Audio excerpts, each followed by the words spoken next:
معزز سامعین، السلام علیکم۔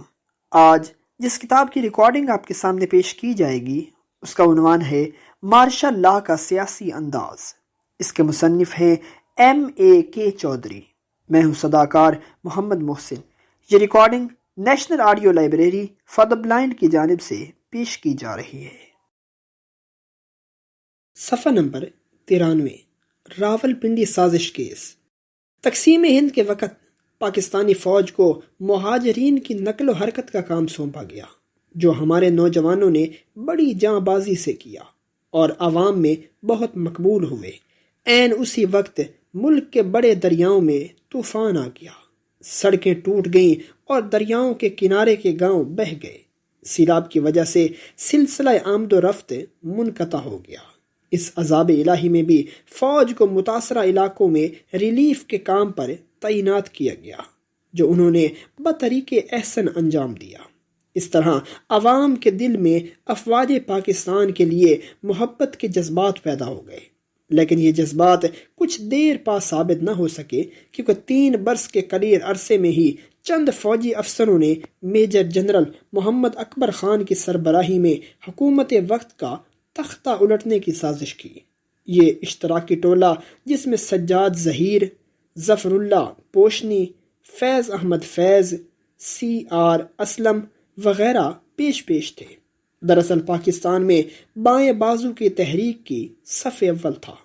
اگر جنرل اکبر کا خیال تھا کہ وہ انہیں استعمال کر کے طاقت حاصل کر سکتا ہے، تو یہ حضرات اس فکر میں تھے کہ جنرل اکبر کو استعمال کریں، وقت آنے پر اسے الگ کر دیں اور بائیں بازو کی حاکمیت قائم کر دیں۔ بہرحال دونوں کے عزائم تشنہ تکمیل رہ گئے، کیونکہ سازش بر وقت پکڑ لی گئی۔ ان صاحبان پر مقدمہ چلایا گیا اور انہیں مختلف سزائیں دی گئی۔ یہ مقدمہ راولپنڈی سازش کیس کہلایا۔ اس نے عوام کے دلوں میں فوج کے متعلق شکوک و شبہات پیدا کر دیے۔ صفحہ نمبر 93، پہلا martial law. General Muhammad Ayub Khan Pakistan کا پہلا commander in chief Pakistan army Sandhurst کا گریجویٹ تھا۔ اس کا سروس ریکارڈ معمولی تھا۔ جب سے لیاقت علی خان کا قتل ہوا، ملک میں محلاتی سازشوں کا جال بچھا اور نوکر شاہی اقتدار پر قابض ہو گئی۔ ایوب خان کے ذہن میں بھی یہ خیال پرورش پانے لگا کہ اگر ملک میں اقتدار پر قبضہ کرنا اتنا ہی آسان ہے تو وہ کیوں پیچھے رہے۔ غلام محمد، چودھری محمد علی اور سکندر مرزا کا نہ کوئی حلقہ نیابت تھا اور نہ ہی عوامی نمائندگی کا کوئی شائبہ۔ وہ محض سول حکومت کے ملازم تھے اور اس حکومت میں سوائے اپنے چپڑاسیوں کے کسی اور فرد پر اپنی سیاسی لیڈری کا دعویٰ نہیں رکھ سکتے تھے، جبکہ ایوب خان ایک پوری منظم فوج کا سربراہ تھا۔ فوج بھی وہ جو اپنے کمانڈروں کے حکم پر جاں نثار کرنے میں دریغ نہیں کرتی۔ اس نے اقتدار پر اپنا حق فائق سمجھا۔ راولپنڈی سازش کیس کے ملزمان ناپختہ ذہن کے طالع آزما تھے، جن کی بے صبری، غفلت اور کمزور قیادت نے ان کی سازش کا بانڈا پھوڑ دیا اور وہ قانون کی گرفت میں آ گئے۔ کسی حکومت کا تختہ الٹنے کے لیے محتاط منصوبہ بندی، صحیح وقت کا انتخاب اور ایک وفادار ٹولے کی مکمل حمایت ضروری ہے۔ ایوب خان نے اپنا منصوبہ بڑی احتیاط سے بنایا، سیاسی شطرنج کی بساط کا بغور مطالعہ کیا اور اپنا ٹائم ٹیبل ترتیب دیا۔ اس نے فوج کو خوب مضبوط کیا اور اپنے خاص اعتماد کے افسران کو مناسب پوزیشنوں پر فائز کیا۔ اندرون ملک ان سیاست دانوں اور بیوروکریٹ صاحبان کی فہرست مرتب کی جو اس کے پروگرام پر معترض ہو سکتے تھے، اور ان کی بھی جو آسانی سے اپنے ساتھ ملائے جا سکتے تھے۔ اس تمام عرصے میں وہ سیاسی حکومتوں سے نہایت خوشگوار تعلقات رکھتا رہا تاکہ اس کی مدت ملازمت میں توسیع ہوتی رہے۔ بیرون ملک بھی مناسب مقامات پر دوست بنائے۔ بیرون ملک اپنے لیے حمایت پیدا کرنے کے لیے اس نے پاکستان کے جغرافیائی اور فوجی نقطہ نگاہ سے اہم محل وقوع پر زور دیا۔ اپنے ملکی مفاد سے قطع نظر دوسرے ممالک کو ایسی سہولتیں دینے پر رضامندی ظاہر کی جو کوئی آزاد ملک کسی دوسرے ملک کو نہیں دیا کرتا۔ ہندوستان کے ساتھ ایک معاہدے کے تحت پاک ہند سرحد پر دونوں طرف نیم فوجی دستے پیرا ملٹری فورسز گشت کرتی تھیں۔ مقصد یہ تھا کہ فوجیں سرحد سے دور رہیں اور اچانک ٹکراؤ کے امکانات کم ہوں۔ پاکستان میں صوبہ پنجاب میں اس نیم فوجی دستے کو بارڈر پولیس سندھ میں ستلج رینجرز اور مشرقی پاکستان میں ایسٹ پاکستان رائفلز کہا جاتا تھا۔ یہ تمام دستے خاص طور پر غیر فوجی اور سول محکمے کے حصے تھے۔ ان میں پولیس افسر تعینات ہوتے تھے اور یہ صوبے کے سیکرٹری داخلہ کے تحت کام کرتے تھے، لہٰذا ہنگامی حالات میں صوبائی حکومتیں ان سے کام لے سکتی تھیں اور لیتی تھیں۔ نفری کے لحاظ سے تو یہ دستے پولیس کی مانند تھے، لیکن ان کے پاس خود کار اسلحہ تھا اور دیگر ساز و سامان بھی پولیس سے زیادہ اور بہتر تھا۔ ایوب خان کے منصوبے میں یہ نیم فوجی دستے جو صوبائی حکومتوں کے تحت تھے خطرہ ثابت ہو سکتے تھے، لہٰذا اس نے ان کو براہ راست فوج کے زیر کمان لینے کے لیے تحریک کی۔ صوبائی حکومتوں نے بہت احتجاج کیا، لیکن کمزور وفاقی حکومت ایوب خان کی تحریک کو انکار نہ کر سکی اور پنجاب کی بارڈر پولیس، سندھ کے رینجرز اور ایسٹ پاکستان رائفلز سب فوج کے حوالے کر دیے گئے۔ ایوب خان نے پہلا کام یہ کیا کہ تمام پولیس افسران کو نکال کر ان کی جگہ چیدہ افسر فوجی تعینات کیے۔ سپاہ بھی بیشتر ریٹائرڈ فوجیوں میں سے رکھی اور اس طرح اس سمت سے مخالفت کے امکانات ختم ہو گئے۔ یہ کام اوائل 1985 میں ہوا اور اس کے بعد ایوب خان کا منصوبہ پایہ تکمیل تک پہنچنے کے لیے تیار ہو گیا۔ برطانوی دور میں سکندر مرزا نے حکومت کے مفاد کی خاطر ہر طرح کے غیر اخلاقی حربے استعمال کرنے میں کمال حاصل کیا ہوا تھا۔ کہا جاتا ہے جن دنوں 9 آبادیاتی حکمرانوں کے خلاف تحریک چل رہی تھی، سکندر مرزا کو صوبہ سرحد میں ایک احتجاجی گروہ سے نپٹنا پڑا۔ پولیس بلا کر جلسے جلوسوں پر تشدد کرنے کی بجائے اس نے انتظامیہ کی طرف سے تمام احتجاجیوں کی ضیافت کر دی۔ مہمان نوازی اور مہمانی کی عادی سیدھے سادے پٹھان لوگوں نے ضیافت قبول کی، کھانا کھایا اور سب کے سب پیٹ پکڑ کر بیٹھ گئے اور سخت بیمار پڑ گئے۔ سکندر مرزا نے کھانے میں جمال گوٹا ملایا ہوا تھا۔ اس طرح یہ احتجاجی جلسہ نہ ہو سکا اور نہ ہی احتجاجیوں کا کوئی کیمپ لگ سکا۔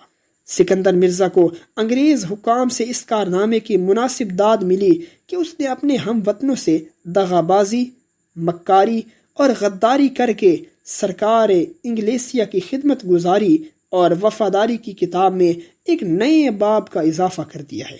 1958 میں جب سیاسی سرگرمیاں زوروں پر تھیں تو سکندر مرزا نے اپنا ترک کا پتہ کھیلا۔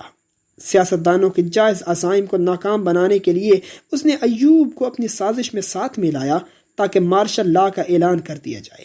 ایوب خان شامل ہو گیا کیونکہ خود اس کے اپنے منصوبے کے لیے بھی یہی مناسب وقت تھا۔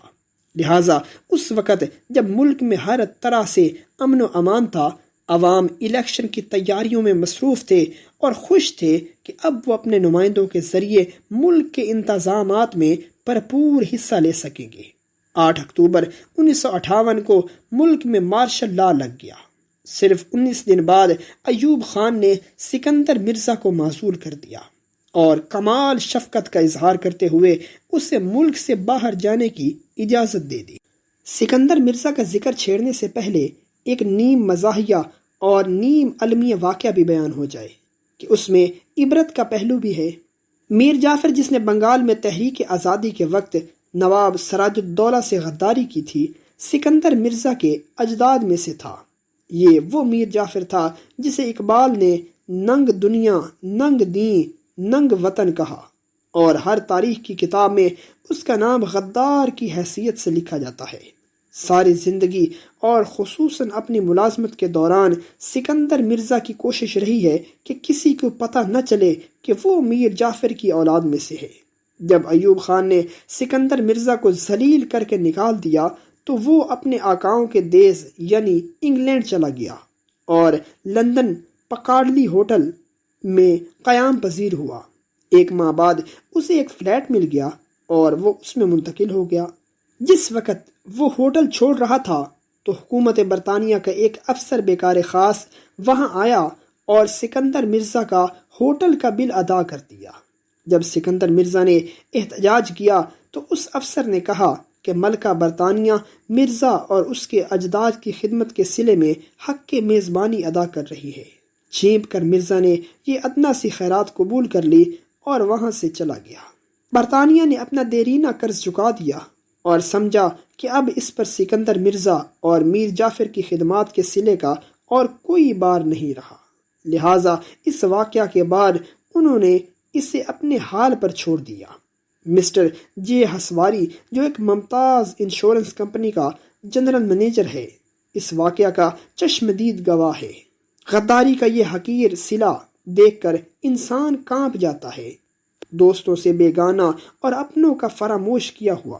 سکندر مرزا لندن میں ایک ہندوستانی ہوٹل ویرا سوامی کی ملازمت کرتا ہوا بالآخر اللہ کو پیارا ہوا، اور اللہ ہی بہتر جانتا ہے کہ بوقت مرگ اس کے پاس کوئی تھا بھی یا نہیں، یا کسی نے اس کی میت پر 4 آنسو بھی بہائے، یا حکومت برطانیہ نے اسے سرکاری خرچ پر ہی دفن کر دیا۔ ادھر وردن خانہ مارشل لا کے ابتدائی دور میں خوف و ہراس پھیلانے کے مرحلے جاری تھے۔ عوام کو مارشل لا لگانے کا کوئی تسلی بخش جواز نہیں دیا گیا، کیونکہ ملک میں کسی قسم کے ہنگامے، بد امنی یا قانون شکنی کی کوئی واردات نہیں تھی، اس لیے جواز ہوتا بھی کیا؟ ملک کی ہر محرومی کے لیے سیاستدانوں اور سیاسی امر کو مورد الزام ٹھہرانا نہ تو کوئی انصاف ہے اور نہ ہی مارشل لا نافذ کرنے کا جواز، لہذا طاقت اور تشدد کا استعمال اور خوف دونوں حربے بروئے کار لائے گئے۔ صبح سے شام تک کا کرفیو لگا دیا گیا، ہر شہر کے بازاروں میں فوج کی چوکیاں بیٹھ گئیں اور گشت ہونے لگے۔ بین الاقوامی پروازوں اور سفر کو روکنے کے لیے ایئرپورٹ اور بندرگاہیں بند کر دی گئی، ذرائع ابلاغ پر کڑی پابندی لگا دی گئی۔ فوج نہ صرف پیدل گشت کرتی تھی بلکہ ٹینکوں اور بختر بند گاڑیوں پر بھی دن رات طاقت کا مظاہرہ کیا جاتا تھا، تاکہ کوئی شہری کسی قسم کا واہ ویلا کرنے کی جرت ہی نہ کر سکے۔ ظاہر تھا کہ مارشل لا حکام نے بہت پہلے سے ہر قسم کی تیاری کر رکھی تھی، کیونکہ چیف مارشل لا ایڈمنسٹریٹر کے دفتر سے آرڈر اور ریگولیشن برسات کی صورت سے برس رہے تھے۔ ان مارشل لا آرڈرز اور ریگولیشنوں کو ملک کے تمام قوانین پر فوقیت حاصل تھی، اور عدالتوں کو اختیار نہیں تھا کہ ان سے متعلقہ کوئی سماعت یا کارروائی کرے۔ معمولی جرائم کے لیے ہولناک سزائیں مقرر تھیں۔ مارشل لا اور افواج پاکستان کی شان میں گستاخی نہایت سنگین جرم تھا۔ مارشل لا کی پالیسی اور ضروریات کے مطابق عدالتیں قائم کر دی گئیں، جہاں خاص قسم کا انصاف میسر آتا تھا۔ وفاقی اور صوبائی حکومتوں کے تمام دفتر اور محکمہ جات فوجی افسروں کے ماتحت کر دیے گئے۔ اضلاع میں ڈپٹی کمشنروں کے دفاتر میں بھی فوجی افسر متعین ہوئے تاکہ ضلع کی انتظامیہ پر نظر رکھ سکیں۔ خصوصاً امن عامہ کے اقدام پر انٹر سروسز انٹیلیجنس کا دائرہ کار ہمیشہ فوجی معاملات تک محدود ہوتا ہے۔ پاکستان میں اس کو وسیع تر کر کے تمام سیاسی امور بھی اس میں شامل کر دیے گئے۔ سول انٹیلیجنس میں بہت سے فوجی افسران تعینات ہو گئے۔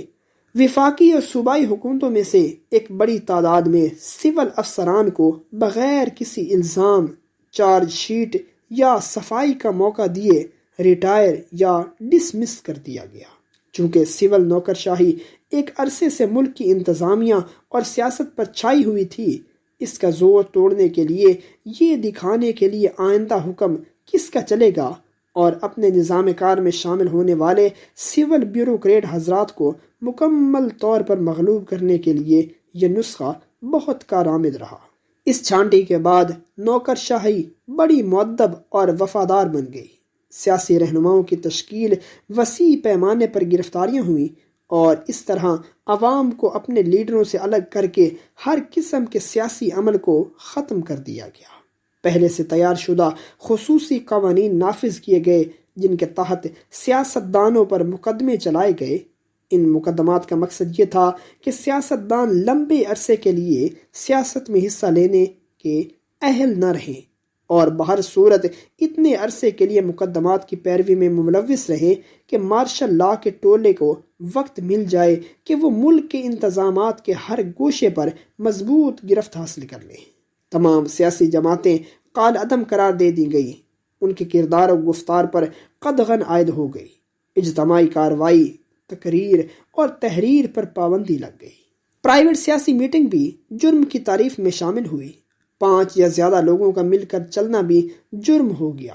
آئین منسوخ کر دیا گیا اور اس کے ساتھ ہی اسمبلیاں، وفاقی اور صوبائی حکومتیں توڑ دی گئی، عوام کے بنیادی حقوق سلب کر لیے گئے، عدلیہ کے اختیارات کو بڑی حد تک محدود کر دیا گیا، فوجی عدالتیں قائم ہوئیں اور اس طرح مارشل لا کے ٹولے نے ملک کی انتظامیہ پر آہنی گرفت حاصل کر لی۔ مارشل لا کا خوف نکتہ چینیوں کو ہولناک سزائیں، بغیر فرد جرم یا عدالتی کارروائی کے لمبے عرصوں کے لیے نظر بندی، امن عامہ میں خلل کے بہانے مخالفوں کے لیے قید و بند، شہر اور قصبہ ہر جگہ فوجی طاقت کا مظاہرہ، ہر نوع کا احتجاج، ان اقدامات کے طفیل ختم ہو گیا۔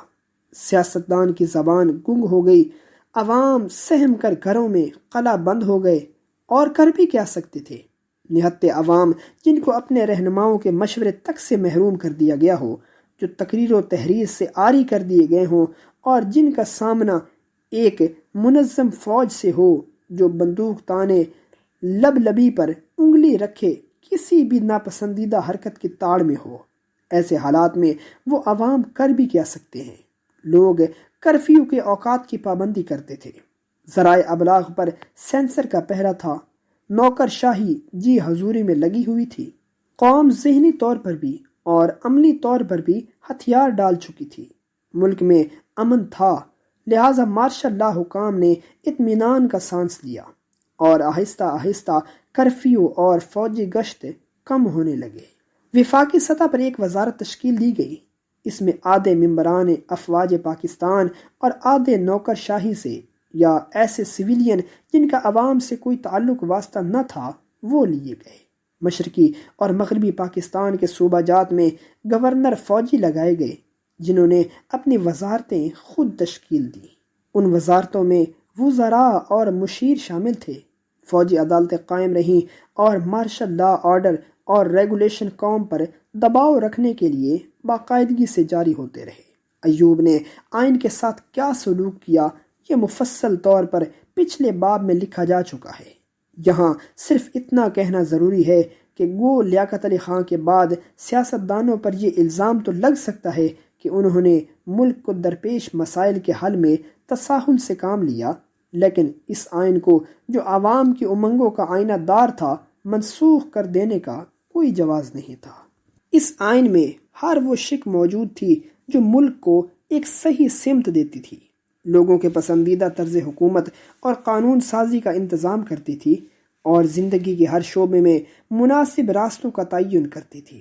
البتہ ایک شک اس میں واقعی موجود نہیں تھی، اور وہ تھی جنرل ایوب خان کے لیے تعزیز اقتدار کی ضمانت۔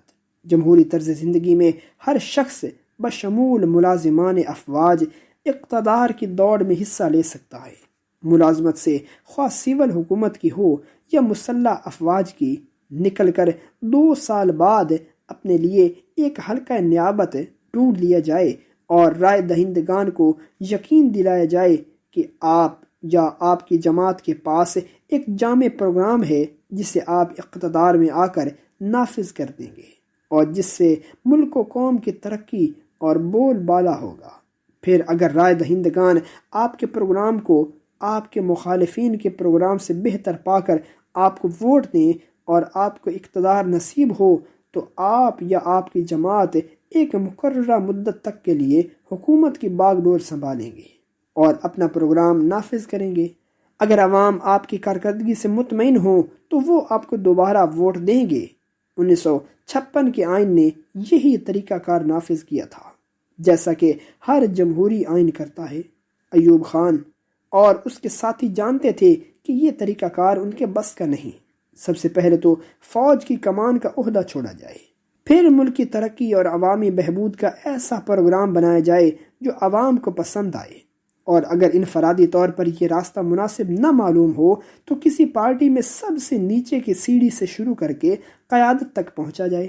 یہ سب کچھ کرنے کے لیے وقت اور تگ و دو درکار ہے، اور پھر کامیابی کی کوئی گارنٹی نہیں۔ لہٰذا ان اقتدار کے بھوکے جرنیلوں نے اپنے حواریوں کو ساتھ میں لایا۔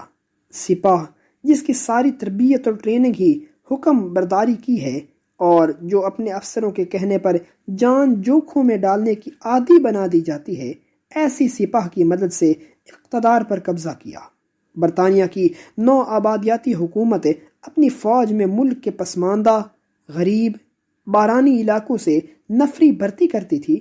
یہ لوگ مطلقاً جاہل ہوتے تھے، انہیں چھاونیوں میں باقی شہریوں سے الگ رکھا جاتا تھا، اور شہروں میں جانے کی اجازت تک نہیں ہوتی تھی کہ مبادا ان پر کوئی سیاسی اثر پڑ جائے۔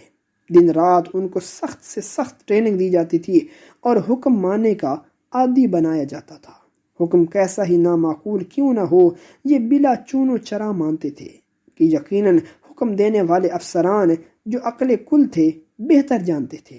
ان کے ہر حکم میں کوئی مصلحت ہوتی تھی جسے نہ یہ سمجھنے کی صلاحیت رکھتے تھے اور نہ ہی اس کی ضرورت سمجھتے تھے۔ پاکستانی فوج کی تربیت بھی انہی خطوط پر کی جاتی ہے۔ ہمارا سپاہی بھی ہر فیصلہ اپنے کمانڈر پر چھوڑنے کا عادی ہے۔ فیصلہ کرنا اس کا کام ہے، حکم بجا لانا سپاہی کا۔ افسر جو بھی حکم دے گا اس میں وقتی مصلحت کے علاوہ ملک، قوم اور خود حکم بجا لانے والے سپاہی کی بھلائی کا عنصر یقینی طور پر ہوگا۔ غور سے دیکھا جائے تو یہی اصول ساری قوم پر لاگو ہے۔ تعلیم سے بے بہرہ لوگ حکمرانوں سے سوال نہیں کرتے۔ بہت عرصے کی ایک بات یاد آئی، جب میں سپرنٹینڈنٹ پولیس ہوتا تھا، موسم سرما میں دیہاتی دورہ کرنا ہوتا تھا، گاؤں گاؤں جا کر لوگوں سے ملنا، جرائم کی پڑتال کرنا، عادی مجرموں کی نگہداشت، تھانوں کی انسپیکشن، علاقے کے حالات وغیرہ کا مکمل جائزہ لینا، سب اس دورے میں شامل ہوتا تھا۔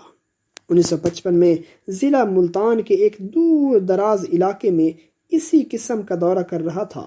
جب گاؤں کے لوگ اکٹھے ہوتے تھے تو میں علاوہ جرائم کے کوائف لینے کے لیے گاؤں کا سکول بھی دیکھ لیا کرتا تھا۔ ایک گاؤں میں سکول نہیں تھا، نہ ہی آس پاس دور دور تک کوئی سکول تھا۔ میں نے وجہ پوچھی تو لوگ چپ رہے۔ میں نے کرید کر پوچھا تو معلوم ہوا کہ کچھ عرصہ پہلے گاؤں کے مالک زمیندار کی تحریک پر ایک پرائمری سکول کھولا گیا تھا، اور زمیندار کا اپنا بیٹا جو جسمانی طور پر قدرے کمزور تھا وہ بھی اسی سکول میں پڑھتا تھا۔ وہ ایک سال میں جب وہ کچھ توانا ہوا تو گاؤں کا سکول چھوڑ کر لاہور کے چیفس کالج چلا گیا، اور زمیندار صاحب نے سکول بند کروا دیا۔ یہ قصہ سن کر مجھے بڑا طیش آیا، اور بغیر سوچے سمجھے میں نے گاؤں کے لوگوں سے کہہ دیا، جب تک آپ کے گاؤں کا سکول دوبارہ نہیں کھل جاتا آپ لوگ زمیندار کو پٹائی نہ دیں۔ مزید حماقت میں نے یہ کی، اپنے دورے کی رپورٹ میں بھی یہ سب کچھ لکھ دیا اور متعلقہ محکمہ جات کو اس کی نقلیں بھی بھیج دی۔ نتیجہ ظاہر ہے وہی ہوا جو ہونا چاہیے تھا، یعنی مجھے مختلف محکموں کی طرف سے اعتراضات اور اپنے محکمے کی طرف سے تنبیہ موصول ہوئی، لیکن سنہری پہلو اس کا یہ تھا کہ گاؤں میں سکول کھل گیا۔ پاکستان کی مختصر تاریخ میں، جس میں مارشل لاء کا عرصہ بیشتر عرصے میں محیط ہے، تعلیم کے فروغ کی کوئی سنجیدہ کوشش نہیں کی گئی۔ اطلاعات کے محکمے پر کروڑوں کا خرچ اس لیے کیا جاتا ہے کہ حکومت کا بول بالا ہوتا رہے، اس کے مقابلے میں تعلیم کا بجٹ کہیں کم رہتا ہے۔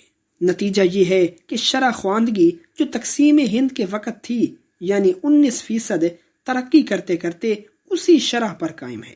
ظاہر ہے کہ تعلیم کی پیداوار پڑھے لکھے عوام حکومت کے لیے درد سر اور ان پڑھ عوام حکومت کے لیے آسانی، خصوصاً غیر نمائندہ حکومتوں کے لیے۔ اس کے مقابلے میں محکمہ اطلاعات دن رات حکمرانوں کی تعریف کے پل باندھتا ہے، ان کی ہر غلط حکمت عملی اور ہر غلط اقدام کو صحیح اور ملکی مفاد کا حامل بتاتا ہے۔ جاہل عوام ایسے پروپیگنڈے سے متاثر ہو کر حکمرانوں کو اپنا خیر خواہ سمجھتے ہیں۔ تعلیم یافتہ عوام اس کے برعکس نکتہ چینی کرتے ہیں، سوال کرتے ہیں، احتساب کا مطالبہ کرتے ہیں۔ یہ بات تو روز اول سے ہی عیاں تھی۔ کہ ایوب خان کا اقتدار کی کرسی چھوڑنے کا کوئی ارادہ نہیں تھا۔ چنانچہ اس نے صنعت کاروں اور بڑے زمینداروں کی اس لیے پشت پناہی کی کہ وہ اس کے سیاسی معاون بنے اور ہر سیاسی مہم میں اس کی بھرپور مدد کریں، جلسے جلوس کرائیں، ووٹ ڈلوائیں اور ہر مہم کا خرچ اٹھائیں۔ حکومت پر گرفت مضبوط کرنے کے بعد اس نے ملک کو ملک کے لیے نہیں بلکہ اپنے یعنی ایوب کے لیے ایک بنا بنایا آئین دیا، جیسا کہ ہم پچھلے باب میں دیکھ چکے ہیں۔ اس آئین میں بقول مرحوم خورشید احمد وزیر قانون کے صدر فیصل آباد کے گھنٹہ گھر کی طرح چہار اطراف سے بلند و بالا دکھائی دیتا ہے۔ بہر طور 3 سال اور 8 ماہ کے عرصے کے بعد ملک سے مارشل لا ہٹا لیا گیا اور ایک نام نہاد اسمبلی بھی قائم کر دی گئی، اور 2 سال بعد وہی دھاندلی والا الیکشن کرایا گیا۔ جنرل ایوب خان جو از خود فیلڈ مارشل ایوب خان بن چکا تھا، ایک مغل بادشاہ کی طرح حکمرانی کرنے لگا۔ افسوس کہ تخت طاؤس کم بخت نادر شاہ لے گیا تھا، ورنہ یقیناً استعمال ہوتا۔ عامر کتنا ہی مضبوط کیوں نہ ہو، فی زمانہ انتظامیہ کے ہر پہلو پر حاوی نہیں ہو سکتا، اور اسے صاحب علم ماہرین اور معاورین کی ضرورت ہوتی ہے۔ ایوب خان کو بھی یہ مشکل پیش آئی اور اسے بھی ماہرین اور معاونین کو ڈھونڈنا اور مختلف عہدوں پر تعینات کرنا پڑا، لیکن وہ ہر لمحہ چوکنا رہتا تھا کہ کہیں میرے ساتھ کوئی دوسرا اقتدار کا دعوے دار نہ بن جائے۔ اس ضمن میں لیفٹیننٹ جنرل اعظم خان کی مثال صادق آتی ہے۔ اعظم خان کو مشرقی پاکستان کا گورنر بنا کر بھیجا گیا۔ اتفاق سے انہی دنوں وہاں ایک بے پناہ سیلاب آ گیا، جس سے آبادی کا ایک بڑا حصہ متاثر ہوا۔ جنرل اعظم نے خود موقع پر جا کر گھنٹوں نہیں کئی دنوں کیمپ کیا، اپنے ہاتھ سے لوگوں کو سہارے دیے، ریلیف کا سامان بانٹا اور مرمت وغیرہ کا کام شروع کروایا۔ وہ غریب عوام جو طوفان کی زد میں آ جاتے ہیں، توقع بھی نہیں کرتے کہ کوئی اتنا بڑا افسر یوں ان کی مدد اور دل جوئی کے لیے اپنے محل سے نکل کر ان کی جھونپڑیوں میں آئے گا اور ان کے پاس بیٹھے گا، ان کی تکالیف سنے گا اور ہمدردی کرے گا۔ جنرل اعظم کا مشرقی پاکستان میں مقبول ہونا ایک قدرتی امر تھا۔ یہ دیکھتے ہی ایوب خان کا ماتھا ٹھنکا اور جنرل اعظم کو فوراً واپس بلا لیا گیا۔ جیسا کہ پچھلے باب میں کہا گیا، ایوب خان کا حکومت کرنے کا نسخہ یہی تھا کہ عوام اور ان کے صحیح نمائندوں کو اقتدار سے دور رکھا جائے اور اپنے گرد نوکر شاہی کا ایک حصار بنا لیا جائے۔ اسی لیے بالواسطہ انتخابات کا طریقہ رائج کیا گیا۔ آئین میں انتظامیہ کو مضبوط اور مقننہ اور عدلیہ کو کمزور کیا گیا۔ تمام طاقت کا سرچشمہ صدر کو بنایا گیا۔ خواہش ایوب خان کی یہ تھی کہ قوم سوچنے کے فضول دھندے میں نہ پڑے۔ سوچ اور تدبر حاکمان وقت کا مشغلہ یا درد سر ہے۔ قوم ان کے ہر فیصلے پر آمین کہے اور ان کے احکامات بجا لانے میں جت جائے۔ چیدہ برسوں ملازمین کو حکومت کے بست و کشاد میں داخل حاصل تھا۔ اس طرح ریاست مکمل طور پر ایک انتظامیہ کی حکومت بن کر رہ گئی تھی۔ اس فوج اور سول افسران کے امتزاج نے بڑے شاہانہ انداز میں ایک مکمل آمرانہ نظام قائم کر دیا، جس میں کسی کو حکومت کے فیصلوں پر نکتہ چینی کی جرت نہیں ہوتی تھی۔ کوئی فیصلہ زیر بحث نہیں آ سکتا تھا۔ ان کا فیصلہ اٹل اور حرف آخر تھا، اور باقی حکومت کی شمشیر کا کام تھا اس پر عمل پیرا ہونا۔ عوام میں سے صرف بڑے بڑے زمیندار ہی ایوب کی طرف بڑھے۔ ایوب نے بھی ان کی پیش قدمی کی۔ مقصد صرف یہ تھا کہ ان کا سیاسی اثر و رسوخ استعمال کیا جائے۔ حکومت کا تختہ الٹنے کی منصوبہ بندی میں حکومت کے دارالخلافہ کو تبدیل کرنا بھی پہلے ہی سے شامل تھا۔ چنانچہ دارالخلافہ کراچی سے راولپنڈی لے جانے کا فیصلہ کر دیا گیا۔ ایک قصبہ جو پہلے سے منتخب کیا جا چکا تھا اٹھا دیا گیا اور اس کی جگہ ایک نیا شہر آباد ہونا شروع ہو گیا۔ اس طرح اسلام آباد کا دارالخلافہ معرض وجود میں آیا۔ اس نقل مکانی میں مصلحت یہ تھی کہ ایوب بیک وقت دارالخلافہ میں بھی اور GHQ میں بھی موجود رہے، تاکہ فوج جو اس کی طاقت کا سرچشمہ ہے وہ ہر وقت زیر نگاہ رہے۔ سول اور ملٹری کے انٹیلیجنس ادارے بھی فوراً راولپنڈی منتقل کر دیے گئے۔ ان انتظامات کے طفیل ایوب فوج کی سربراہی کے ساتھ ساتھ نام نہاد قومی اسمبلی کو قریب سے دیکھ بھی سکتا تھا اور ان کی فردن یا اجتماعی سرگرمیوں کی مکمل اطلاعات بھی اسے پہنچائی جاتی تھیں۔ گو دارالخلافہ کا اسلام آباد منتقل ہونا ایوب اور اس کے رفقا کے لیے مفید تھا، لیکن شو مئی قسمت سے مشرقی اور مغربی پاکستان کی اخوت میں پہلی دراڑ اسی سے پڑی۔ کراچی کو دارالخلافہ خود قائد اعظم نے بنایا تھا اور ملک کے دونوں حصوں نے اسے تراشی سے قبول کیا تھا۔ علاوہ بری سمندری راستے سے آتے ہوئے مشرقی پاکستان اسی بندرگاہ پر اترتے تھے۔ اس کی آب و ہوا بھی مشرقی پاکستان سے ملتی جلتی تھی۔ بنگالیوں کو اس وجہ سے اس شہر سے کچھ جذباتی لگاؤ ہو گیا تھا۔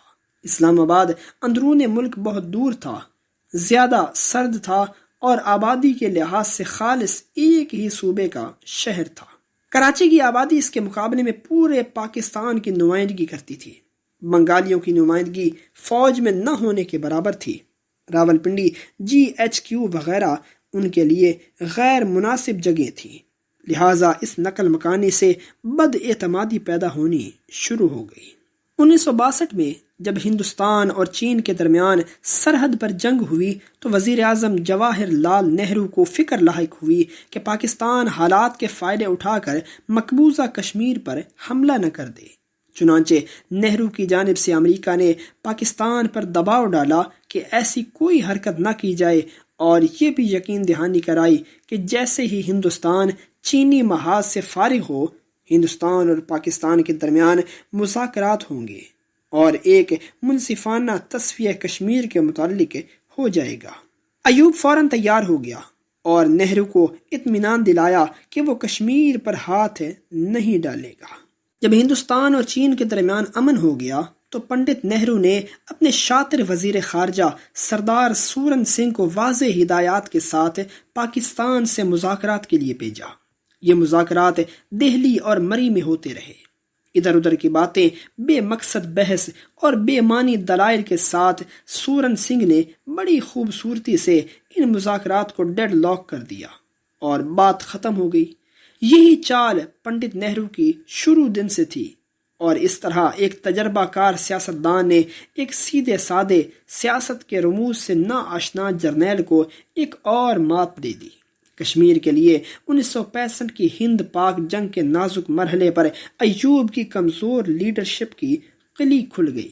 وہ اور اس کے جرنیل اپنے ہی ملک کے عوام پر استبداد سے حکومت تو کر سکتے تھے اور کر رہے تھے، لیکن دشمن کا سامنا کرتے ہوئے ان سے کچھ بن نہ پڑا۔ ایوب نے جنگ بندی کے جو جتن کیے ان کو دیکھ کر عوام اس سے متنفر ہو گئے۔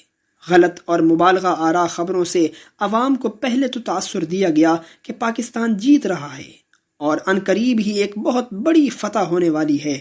پھر یکا یک جنگ بندی کی خبر آ گئی۔ حزب مخالف نے ایوب پر بہت کڑی تنقید کی۔ کہا گیا کہ اپنی جان بچانے کے لیے ایوب نے ملک کو داؤ پر لگا دیا ہے۔ لوگ غم و غصے سے سڑکوں پر نکل آئے اور احتجاج کے نعرے بلند کیے، لیکن ایوب امن کے سمجھوتے پر راضی ہو گیا اور سوویت یونین کی دعوت پر وزیر اعظم ہندوستان کے ساتھ اس سمجھوتے پر دستخط کرنے کے لیے تاشقند روانہ ہو گیا۔ مسلسل کئی دنوں کے مذاکرات کے بعد بالآخر سمجھوتا ہو گیا، جس کے مطابق دونوں ملکوں کی فوجیں اپنی سرحدوں کو واپس چلی جائیں گی۔ کشمیر کے مسئلے کا کوئی ذکر اس سمجھوتے میں نہ آ سکا۔ ملک میں عوام تاشقند کے سمجھوتے پر بہت مشتعل ہوئے۔ مسٹر ذوالفقار علی بھٹو جو اس وقت وزیر خارجہ تھے، اصولی طور پر اس سمجھوتے کے مخالف تھے، اس لیے ان کو وزارت سے فارغ کر دیا گیا۔ چنانچہ جب وزارت چھوڑ کر ملک کے طول و عرض میں دورے کیے تو نوجوان طبقہ ان کے گرد جمع ہو گیا۔ ایوب نے بھٹو کو ختم کر دینے کی دھمکی دی، لیکن اس نوجوان لیڈر کو ایوب خان کا زوال نوشتہ دیوار کی طرح صاف نظر آ رہا تھا، اس لیے اس کا حوصلہ بلند رہا۔ ایوب نے فوج بلائی، لیکن گلی گلی تاشقند کے خلاف نعرے لگ رہے تھے اور عوام ایوب کی قیادت کو کوس رہے تھے۔ تاشقند پر مخالف سیاسی جماعتوں نے یک زبان ہو کر تنقید کی۔ اس تنقید میں اولیت مسٹر بھٹو نے کی اور یہی مغربی پاکستان میں اس کی لیڈرشپ کی اساس بنی۔ معزز سامعین، جو ریکارڈنگ آپ نے ابھی سماعت فرمائی اسے national audio library for the blind کی جانب سے پیش کیا گیا ہے۔